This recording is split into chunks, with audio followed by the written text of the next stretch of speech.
우리는 요즘 하나님, 예수님, 성령님 그리고 교회에 대한 말씀을 나누었습니다. 오늘은 그 교회를 이루고 있는 우리 인간, 우리의 자아의 정체성에 대한 말씀을 좀 드리고자 합니다. 오늘 본문 말씀의 내용은 얼마 전 예수님은 누구신가라는 말씀을 나눌 때 인용했던 성경 구절의 내용이 되겠습니다. 예수님은 6월절이 되면 부모님을 따라 예루살렘을 가셨습니다. 하나님이 6월절에 예루살렘에서 하나님께 예배하라고 말씀하셨던 큰 절기이기 때문에 그 주님의 명령을 따라서 예루살렘을 가곤 했습니다. 12살 때에 6월절 예루살렘에서 모든 것을 다 지내고 식구들이 이제 같이 고향으로 내려가게 되는데, 예수님께서는 고향으로 돌아가지 아니하고 예루살렘 성전에서 선생님들과 대화를 하고 있었습니다. 부모가 한참 가다가 예수님이 없는 것을 알고 물어 이제 다시 되돌아오게 됩니다. 3일이 돼서야 예루살렘에 도착을 했고 그 성전에서 예수님을 발견하게 됩니다. 너무나도 놀랍기도 하고 반갑기도 한 그런 마음에서 이제 마리아가 입을 엽니다. 아이야, 어찌하여 이렇게 하였느냐? 보라, 내 아버지와 내가 근심하여 너를 찾았다라고 말씀을 했습니다. 그랬더니 예수님께서 대답을 하시기를, 어찌하여 저를 찾으셨습니까? 제가 제 아버지 집에 있어야 될 줄을 알지 못하셨습니까? 이렇게 대답을 했습니다. 이제 그 후에 부모님을 따라 고향으로 돌아가신 예수님은 부모님을 잘 섬겼고, 또 성경의 말씀을 보면 예수님이 지혜와 키가 자라가면서 하나님과 사람에게 더 사랑스러워 가셨다라고 말씀하고 있습니다. 예수님은 걱정하고 있는 부모님께 왜 이런 말씀을 드렸을까요? 만약에 우리의 자녀들에게 우리가 이런 말을 했는데 자녀의 대답이 그렇다면 여러분들 심리적으로 어떤 그 반응이 여러분들 안에 있을지 모르겠습니다. 그런데 예수님께서 말씀하신 이 내용 속에는 하나의 위대한 자기 선언이 들어있다라는 것을 알아야 할 것입니다.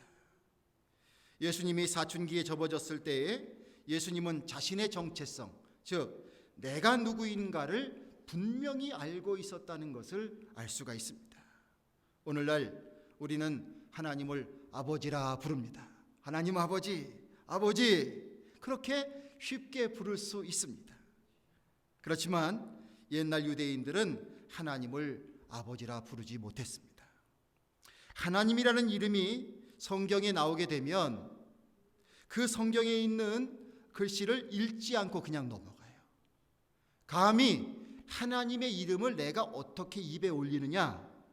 우리 하나님 하지만은 그 사람들은 그 글자가 있으면 그냥 침묵하고 넘어가는 거예요. 그래서 세월이 흐르게 되니까 이 자음으로만 돼 있는, 이 히브리어로 돼 있는 이 하나님이라는 이 이름을 뭐라고 발음을 해야 되는지 모음이 안 붙었으니까 나중 후세는 잘 몰랐다, 그런 이야기가 있습니다. 나중에 성경학자들이 여러 가지로 연구를 해서 그 발음은 야훼에 가까울 것이다. 그래서 야훼 하나님이라는 표현을 쓰고 있습니다. 자, 그런 시대에 예수님이 말씀하실 때에 예루살렘 성전을 말하기를 내 아버지의 집이라고 표현하고 있습니다. 이것은 자신이 하나님의 아들이심을 분명하게 인식하고 있었다라는 것을 느끼게 해주는 말씀의 내용인 것입니다. 성도 여러분, 인생은 두 번 사는 것이 아니지요. 두 번 사는 것이 아닙니다. 그런데 이 세상에는 후회하며 사는 인생들을 많이 보게 됩니다. 돌이킬 수 없는 인생을 후회하며 산다면 이것처럼 불행한 일이 어디 있겠습니까? 그렇기에 후회하지 않고 가능하면 과거에 대한 것을 자꾸 후회하지 않고 지혜롭게 사는 사람이 현명한 사람입니다. 누가 지혜로운 사람일 수 있습니까? 그것은 바로 자신이 누군지, 나 자신에 대한 정체성을 바로 깨닫는 사람입니다. 이것을 깨달을 때 비로소 지혜로운 사람이 되는 것입니다. 내가 누구인지, 무엇을 위해서 이 세상에 왔는지, 어떻게 살아야 하는지, 나는 어떤 사람이 되어야 하는지, 이것에 대한 분명한 이해가 있고 그것에 따라 살아가는 사람이 될 때에만 비로소 지혜로운 사람이 될 줄로 믿습니다. 어떤 사람은 이렇게 말합니다. 저요 열심히 살았어요. 정말 눈꽃 새 없이 살았어요. 다 아시잖아요. 제가 얼마나 열심히 살았는지. 그런데 여러분들, 열심히 살았다고 말하는 것만 가지고 다 모든 것이 미화될 수는 없습니다. 열심히 사는 것보다 더 중요한 것은 제대로 살아야죠. 제대로 살지 아니하면 지혜로운 인생이 아닐 것입니다. 내 자신인지 누군지를 모르게 되면요, 분명히 골을 놓는데 이 골이 자살골일 수도 있는 거예요. 순간적으로 내 자신이 누군지를 잃어버리게 되면 이런 현상이 일어난다니까요. 우리의 몸에는 우리가 셀 수 없는 세포가 있습니다. 그런데 이 세포 중에는 우리를 죽이는 세포가 있어요. 그 세포가 바로 무엇입니까? 암세포입니다. 우리의 있는 몸 안에 있는 세포는 우리를 위하여 존재해야 합니다. 그런데 이 세포가 미쳐버렸어요. 그래서 몸 안을 대적하고 있습니다. 여러분들, 암세포가 하자는 대로 몸을 다 맡겨버리면 결국 사람은 죽게 됩니다. 그런데 사람이 죽게 되면 그 암세포는 계속 살아있을 수 있습니까? 결국 자기가 죽는 거 아니에요. 죽는 것을 알면서도 열심히 정상세포를 공격하고 있어요. 얼마나 무서운 병인지 모릅니다. 내가 누군지를 모르고 산다고 하면 인생은 결국 불행한 인생이 될 수밖에 없습니다. 내 자신이 누군지를 알아야 다른 사람들로부터도 비로소 존귀한 인생이 되는 것입니다. 성도 여러분, 하나님을 믿는 신앙을 통해서 우리 자신의 정체성을 분명히 알아가는 우리 모두의 인생이 되기를 주님의 이름으로 축원을 드립니다. 하나님이 우리에게 주시는 믿음의 축복은 바로 여기에서부터 출발이 된다고 봐요. 성경을 보면 우리처럼 외국 땅에서 인생을 살아간 사람들의 이야기가 많이 담겨 있습니다. 그 중에 대표적인 사람이 바로 요셉입니다. 요셉은 어렸을 때 꿈을 꾸었습니다. 이 다음에 훌륭하게 될 것이라는 꿈을 꾸었습니다. 그런데 이 꿈꾼 것 때문에 형제들은 그를 싫어했습니다. 나중에 노예로 애굽에 팔려갑니다. 작은 시골에서 들판에서 살던 그가 큰 나라에 오게 되었으니 얼마나 좋은 일입니까? 그러나 종의 신세로 팔려왔으니 꼭 좋은 것만도 아닙니다. 열심히 일했습니다. 그러나 어떤 때는 억울한 일을 당했습니다. 감옥에까지 갇히게 되었습니다. 정말 죽고 싶은 상황이었을 것입니다. 그러나 그 가운데에서도 그는 잘 버텼습니다. 끝내는 하나님께서 섭리해 주셔서 애굽이라고 하는 당대의 최강대국의 총리가 되게 해주셨습니다. 그렇게 되어서 널리 사람들을 이롭게 하고 자기를 버렸던 가나안 땅의 식구들도 다 살려주는 큰 인물이 되었습니다. 우리는 흔히 억울한 일을 당하면 자기가 실력이 되었을 때, 어느 정도의 위치가 되었을 때 나를 함부로 대했던, 나를 해꾸지했던 그 모든 사람들에게 복수하겠다는 마음으로 삽니다. 드라마를 좋아하실지 모르겠습니다. 그런데 드라마의 대부분이 어떤 내용입니까? 복수하는 겁니다. 중국에서 나오는 많은 작품들, 가문을 위해서 복수하는 겁니다. 유언으로 복수하라고 내리고 그 복수를 위해서 한평생을 바치는 이런 것들이 대부분의 스토리입니다. 그런데 요셉은 그동안 자신을 괴롭힌 사람들을 용서하면서 애굽의 가장 중요한 인물이 되고, 이 과정을 통하여서 심지어는 그 땅의 바로 애굽의 왕까지도 하나님을 인정할 수밖에 없게끔 되는 하나님의 이름을 높여드리는 인물이 됩니다. 훌륭한 이민자의 삶의 모델이 되었습니다. 무엇이 그를 이토록 만들고 있는가? 그것은 바로 하나님께 대한 믿음으로부터 출발한다고 믿습니다. 어렸을 때부터 하나님의 존재를 인정하기 시작합니다. 하나님이 그에게 주신 꿈을 믿습니다. 그리고 그 하나님께서 자신을 쓰려고 하는 그 계획이 있으심을 그는 믿고 있습니다. 과연 자신이 어떤 존재인지를 알게 되는 것이지요. 자기의 인생의 현실이 어떻다고 할지라도 자신은 하나님께서 주시는 그 꿈을 이루어야 하는 존재인 것을 본인이 안다는 거예요. 그렇게 마음을 먹게 되니까 자포자기와 절망할 수밖에 없는 순간에도 포기하지 않았습니다. 어려운 일이 생길 때 오히려 하나님께서 나를 훈련시킨다고 생각할 수가 있는 것입니다. 그가 있는 곳 어느 곳이든지 그는 성실한 사람으로 인정받기 시작했습니다.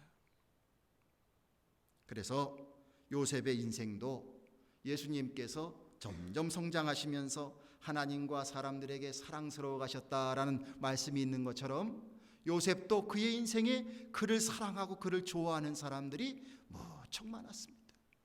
그리고 그가 비록 어려운 상황에 있었지만 그 어려운 상황 속에서도 뭔가 책임을 맡는 사람의 위치에 자꾸 서게 되었던 것이죠. 아, 그렇구나. 자기의 정체성을 분명히 갖고 사는 사람의 모습은 바로 이런 모습이구나. 이것을 성경을 통해서 주님께서는 우리들에게 보여주고 있습니다. 요셉의 아버지 야곱이 세상을 떠나기 전에 그의 형들은 혹시 요셉이 이제 그동안 미루었던 복수국을 시작하지 않을까 너무너무 염려됐어요. 아버지가 돌아가신 것에 대한 슬픔 그 이상으로 이제 우리가 죽지는 않을까 걱정을 했습니다. 그래서 요셉 앞에 달려가서 살려달라고 애원을 합니다.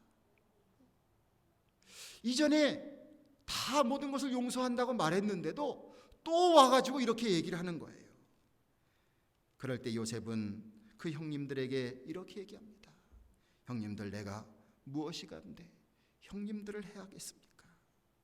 하나님은 우리 모든 가족을 살리시려고 저를 애굽으로 미리 보내신 것입니다. 아무 염려하지 마십시오. 형님들의 자손들까지 다 돌보겠습니다. 걱정하지 마세요.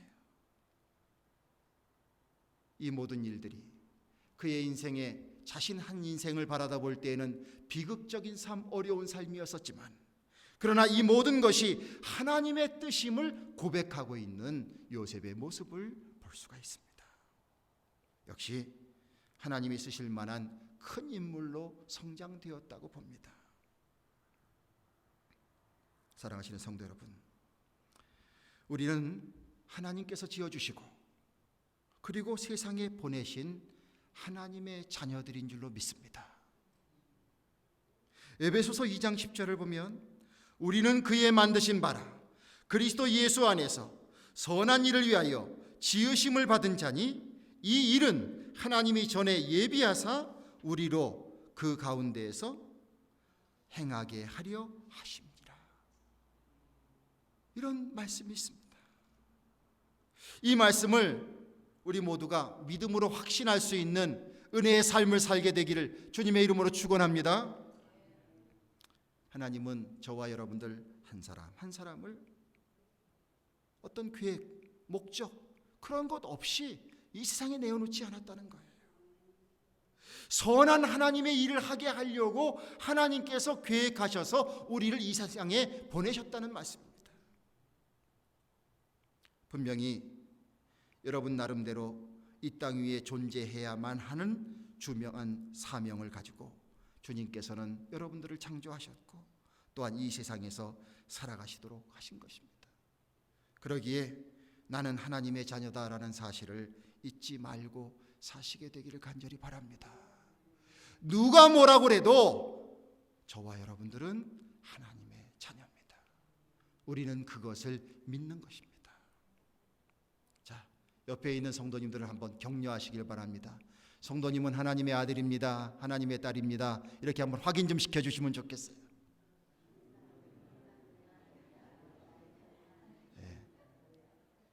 잊지 마시고 꼭 기억하세요.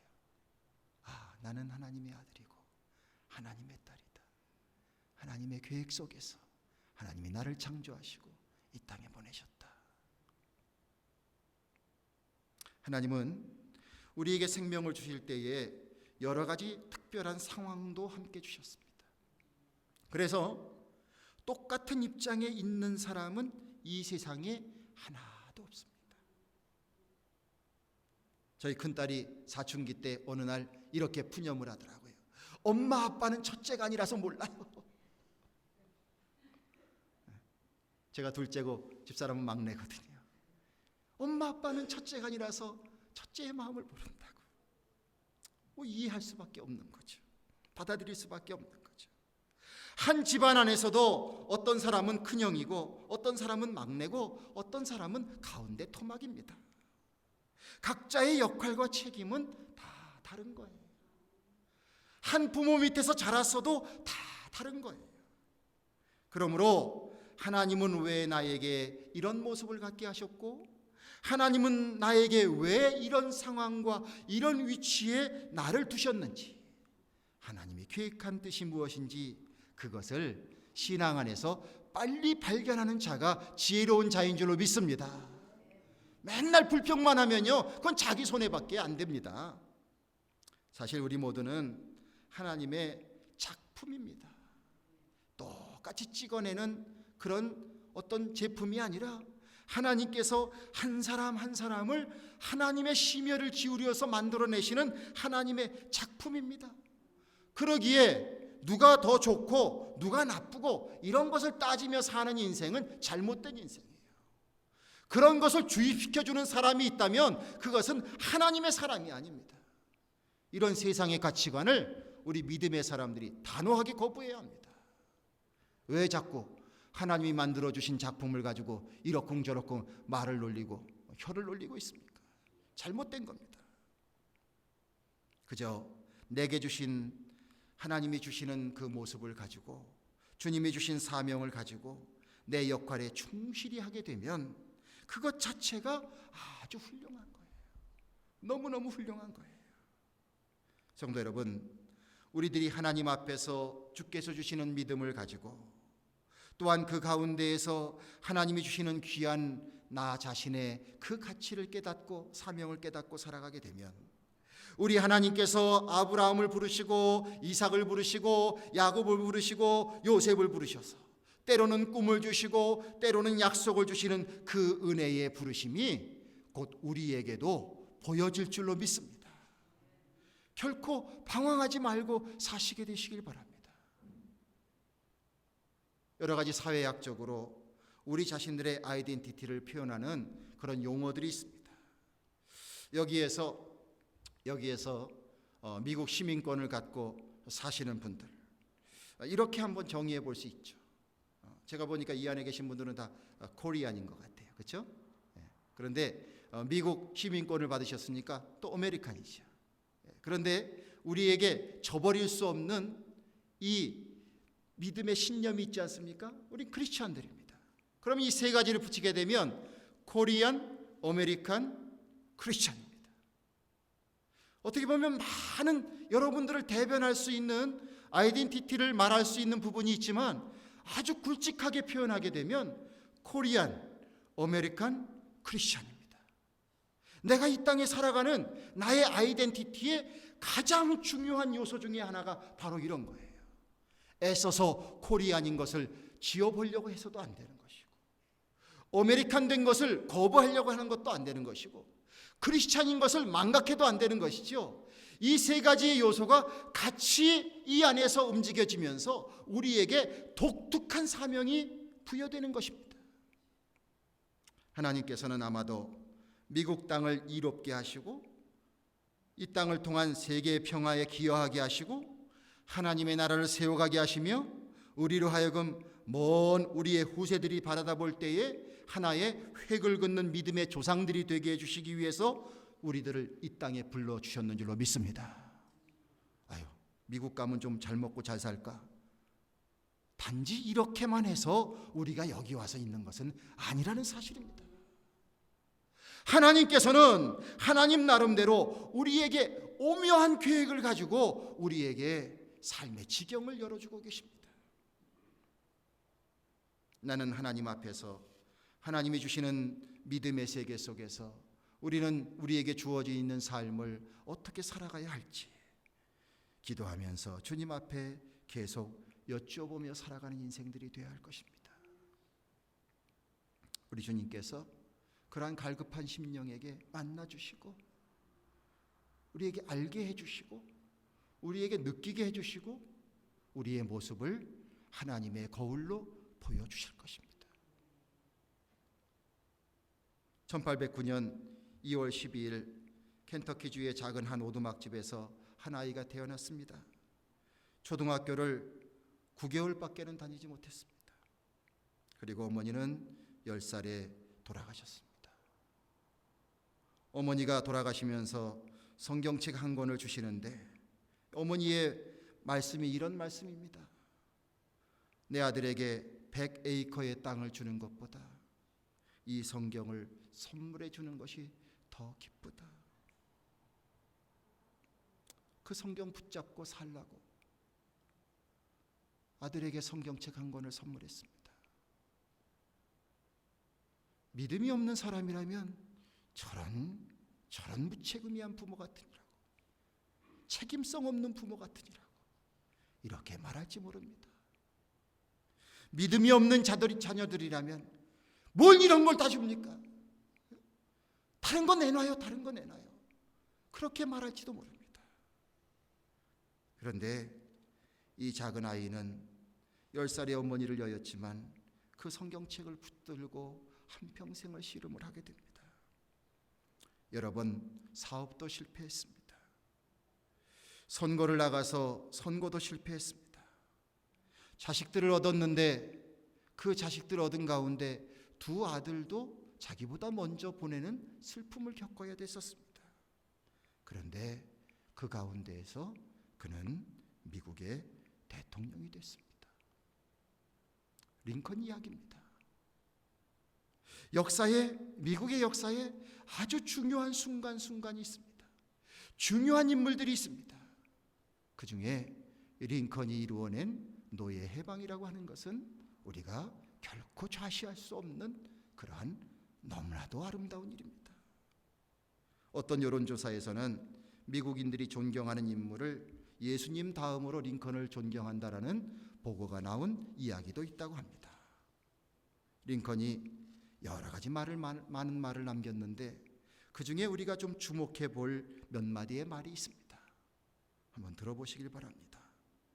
나는 실패할 때마다 그것을 징검다리로 삼고 하나님의 뜻을 생각했습니다. 적을 없애는 방법은 적을 친구로 만드는 것입니다. 내 지혜, 내 능력으로는 할 수 없습니다. 그래서 나는 하나님의 도우심을 바라는 기도를 합니다. 나는 노예를 해방하겠다고 하나님과 약속을 했습니다. 하나님을 믿는 믿음과 말씀으로 자신의 삶의 가치를 찾아가는 사람의 입에서 나오는 고백이라고 우리가 인정할 수밖에 없는 이야기들입니다. 성도 여러분, 이러한 귀한 삶을 만들어낸 링컨의 뒤에는 어머니가 돌아가시면서 그에게 주어졌던 하나님의 말씀이 있음을 우리는 기억해야 할 것입니다. 성도 여러분, 하나님 말씀 소중하다고 인정하고 계십니까? 그렇게 믿으십니까? 꼭 그렇게 믿게 되시기를 바랍니다. 하나님의 말씀 속에는 하나님이 어떤 분인지 또 나는 누구인지 그것을 알 수 있는 비밀들이 들어 있습니다. 그 속에는 여러분과 저와 우리의 자손들이 꼭 닮고 싶은 인물들이 들어 있습니다. 어떤 사람은 국가를 위해 목숨을 바치는 애국자 이야기가 들어있기도 하고, 어떤 사람은 한 나라를 부강하게 만드는 사람의 이야기도 들어있고, 또 어떤 사람은 목숨을 내어주면서 이웃을 끝까지 사랑하는 사람의 이야기도 있고, 세상 것을 다 포기하면서도 작은 생명 하나를 위하여서 끝까지 헌신하는 모습이 있는 이야기도 담겨져 있고, 때로는 동방에서 최고의 부자가 되는 이야기도 들어있고, 친구를 위해서 자기가 가만히 있으면 왕이 될 수 있는데도 그 친구를 위해서 왕의 자리를 포기하는 사람의 이야기도 들어있습니다. 그뿐만이 아니라 사람으로서, 인간으로서 내가 해야 할 것과 꼭 해야 할 것과 꼭 하지 말아야 할 것들도 잔뜩 들어있음을 우리가 압니다. 행복해지는 방법, 축복받는 방법, 복의 근원이 되는 방법도 담겨져 있습니다. 하나님의 말씀을 알면 알수록 하나님께, 그리고 사람들에게 진정으로 존귀 여김을 받고 사랑을 받는 그러한 존재로서 나의 정체성을 분명히 갖고 존귀한 사람으로 살아갈 수 있는 그러한 귀한 말씀들이, 진정으로 지혜를 얻는 사람이 되는 말씀이 성경 속에 너무나도 주옥같이 들어있습니다. 그러기에 주님의 말씀을 소중히 여기는 우리 모두가 되어야 될 줄로 믿습니다. 성도 여러분, 우리는 누구입니까?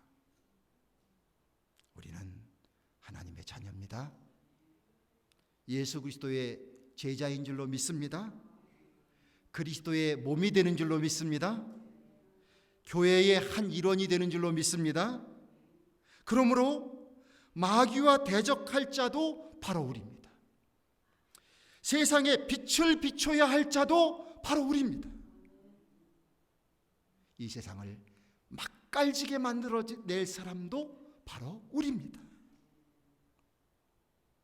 하나님은 교회를 통해서 만물을 충만하게 만드신다고 했는데, 이 만물을 충만하게 만드는 역할도 바로 우리가 감당해야 될 일들입니다.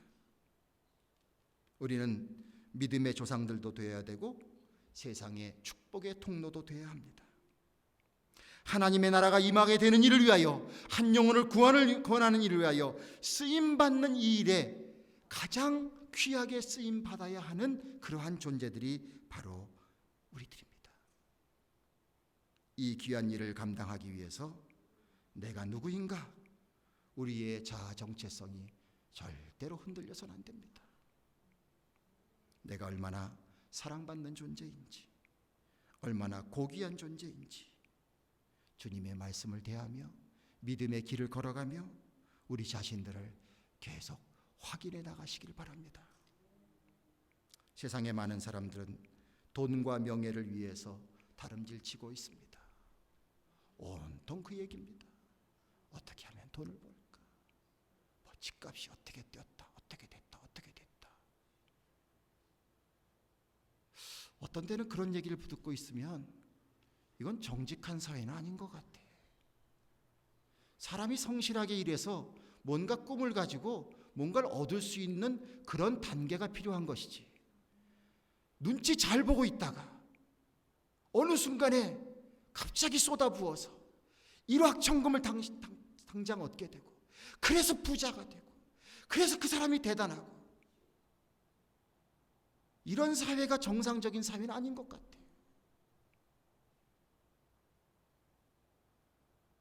하나님을 믿는 그 신앙을 토대로 세워진 이 미국 사회가 그런 모습으로 다름질치고 있는 이 세상의 소식을 들으면서 우리는 애통해야 합니다.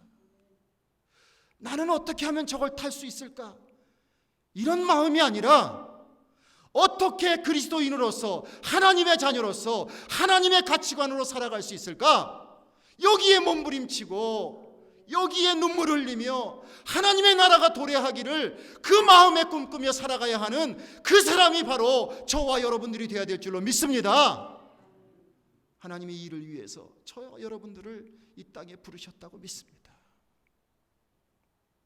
돈과 명예를 붙잡기 위해서 달려가는 인생, 때로는 붙잡을 수 있을 것입니다. 그러나 그 모든 것이 자신의 우상이 되어서 자신이 누군지도 모르고 자신의 정체성을 잃어버리고 결국은 하나님의 주시는 축복의 터전을 다 상실하는 인생들이 되고 맙니다. 그러나 하나님 안에서 믿음을 갖고 그 믿음의 길이 비록 어려운 길일지라도 좁은 길일지라도 한 걸음 한 걸음 나가면서 성령님 의지하면서 나가면서 그 안에서 내가 누군지를 알게 되고 하나님이 어떤 분이신지 알게 되고 하나님의 마음이 무엇인지 알게 되고 나는 무엇을 위해 살아가야 되는지 알게 되고 남은 인생은 어떻게 살아가야 되는지 알게 되고 이 모습으로 한 걸음 한 걸음 한 걸음 나가게 된다면 하나님께서 꿈꾸고 계신 우리를 통한 하나님의 꿈을 이루어 드릴 수 있는 인생이 될 줄로 믿습니다. 하나님은 기다리십니다. 여러분들이 마라톤을 달리고 마지막 인생의 그 종착점, 마라톤의 종착점을 향해서 막 달려가고 있습니다. 우리 주님께서 지금 그 마지막에서 팔을 벌리시고 안아주시려고 우리를 기다리고 계십니다. 여러분들 엉뚱한 길로 가지 마시기 바랍니다. 허황된 모습을 나의 자화상이라고 착각하지 마시기 바랍니다. 진정으로 나를 사랑하시고 나에게 뜻이 계셔서 이 땅에 보내신 하나님의 그 은혜와 그 깊은 뜻과 그 의미를 우리의 믿음 안에서 주님의 말씀 안에서 꼭 발견하시고 그것을 소망의 씨앗으로 삼아서 우리가 간직하고 살아간다면 주께서 우리에게 축복해 주실 줄로 믿습니다. 때로는 세상이 칭찬하지 않는다고 할지라도 이 세상 우주 만물의 가장 주인 되신 하나님께서 인정하는 존재가 될 줄로 믿습니다. 그렇게 살아보는 저와 여러분들이 되기를 주님의 이름으로 간절히 축원드립니다. 기도하겠습니다. 하나님, 오늘도 저희를 불러주셔서 저희가 누군지를 되돌아볼 수 있는 시간 주시니 감사를 드립니다. 주님의 사랑이 얼마나 큰지, 우리를 구원하시고 우리를 사랑하시고 우리에게 모든 것을 회복시키시기 위해서 하나님은 예수 그리스도의 목숨을 바치게 하셨습니다. 주여, 그 사랑을 토대로 우리가 회복되고 구원의 은혜를 누리며 믿음의 길을 걸어가는 줄로 믿습니다.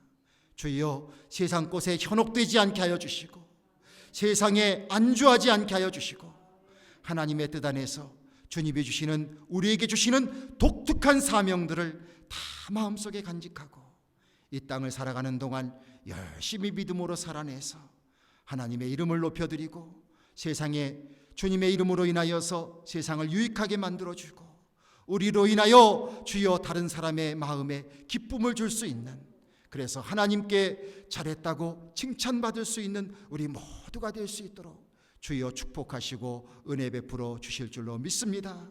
성령께서 함께하여 주셔서 곤고한 삶 속에, 어려운 삶 속에 분투하고 있는 우리 모든 성도님들 붙잡아 주시고 인도해 주셔서 능히 모든 것 감당하게 하여 주시고 또 하루하루를 살아가는 인생사 속에서 주님으로 인하여 기쁜 인생을 살아갈 수 있도록 주여 축복하여 주시옵소서. 우리 주 예수 그리스도의 이름을 받들어 간절히 소망하며 기도드리옵나이다. 아멘.